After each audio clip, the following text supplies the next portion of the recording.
For centuries, humanity gazed at the stars, wondering if we were alone. We assumed that if we ever encountered alien life, they would be older, wiser, and far more advanced than us. Science fiction had prepared us for a universe teeming with civilizations that had existed for millions, maybe even billions, of years.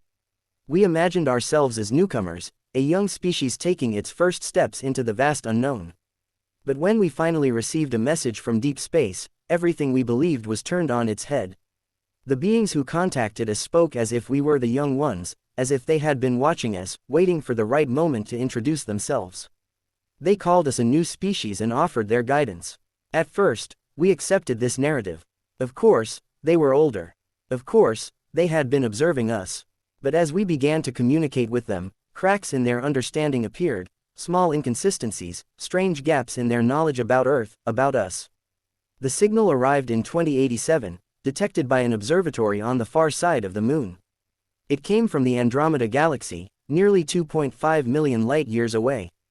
Despite the vast distance, the message was clear, structured, and deliberate. It read, "To the young minds of Earth, we greet you. We have watched your progress, and now you are ready. You may join us among the stars." It was the moment humanity had dreamed of for centuries, confirmation that we were not alone. Governments, scientists, and thinkers around the world scrambled to respond.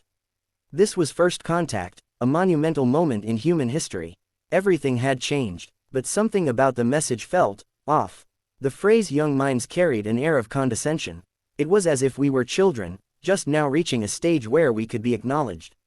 Even stranger, when we sent our reply, detailing our history, technological advancements, and understanding of the cosmos, their response was one of confusion.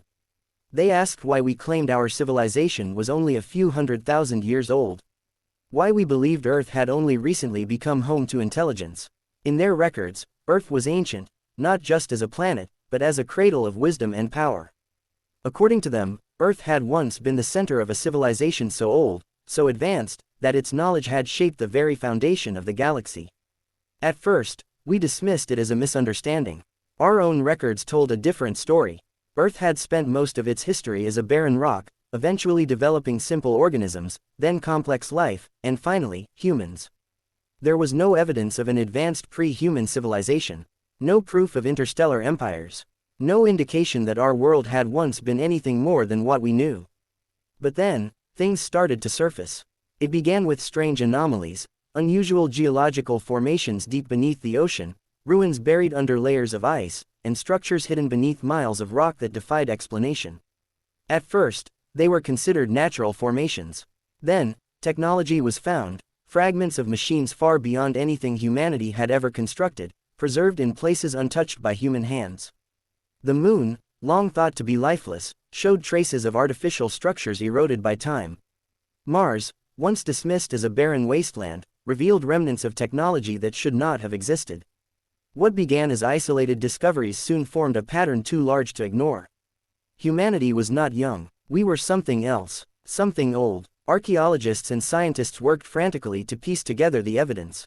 Slowly, a horrifying realization took shape. We were not just a new species discovering the universe. We were the remnants of something much older. Something that had been wiped away so completely that even our own history had forgotten it. The aliens who contacted us had assumed we were young because, from their perspective, we were a recent re-emergence of something lost. The implications were staggering. If we had once ruled the stars, what had happened to us? What force had erased our past so completely that we had to start over from the beginning? And if we were once powerful enough to shape the galaxy, how could we have been reduced to this, a species struggling to understand even its own planet? The more we learned, the more uneasy the alien civilization became. They had spent millennia studying the remnants of an ancient, godlike race, believing it to be their guiding light. They had assumed it was a lost species, one that had disappeared long before they had emerged. But when we showed them our findings, their reaction changed. They had followed the traces of this ancient civilization across the stars, trying to understand its teachings, its technology, its philosophy.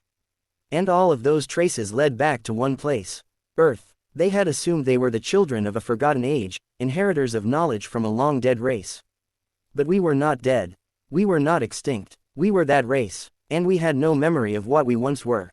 Panic spread among them. If we had once been powerful beyond measure, what had destroyed us? What had reduced us to what we were now? Was it something external, some great enemy lurking in the void? Or was it something we had done to ourselves? The aliens, who had once offered their wisdom, now looked to us for answers. But we had none, only questions, and an overwhelming, terrifying realization: whatever had erased our past might still be out there. Watching, waiting, and now, it knew we were beginning to remember.